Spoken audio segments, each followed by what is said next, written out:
knowledge about which the Qur'an tells us that those who know and those who do not know are not equal. That is what education is. These are all other things are skills. You are learning skills, specific skills, and they need to be Islamic as well, and there are other dimensions of that. But what we really need to learn is to apply these principles not only to education but to everything. If you ever build a house, if you ever build, inshallah, all of you, may Allah grant you houses in this dunya and in the akhirah, build a house that is Islamic. Build a house that is Islamic in intention, in purpose, in space, in design, in functionality. Why did we have carpets instead of these uneasy chairs and uneasy sofas? Islamic education took place on floor.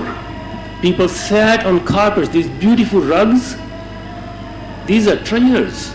This is no mean feast. No other civilization has the kind of aesthetic beauty that Islam has.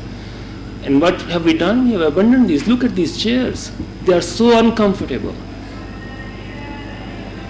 We sat on carpets, we prayed on carpets, we ate on carpets, we slept on carpets. We could roll our carpets, put them on the camels and the horses and go anywhere, and we have instant furniture. These are beauty. These are gems of beauty. This is the height of human perfection and the aesthetic sense. I cannot say more. Azan is being called. I have to go. I'm sorry. Inshallah, next time I come, I promise I'll have more time. We'll sit down and we'll talk more. May Allah accept what is good in this, and may Allah forgive me if there is anything wrong in it. Jazakumullah khairan.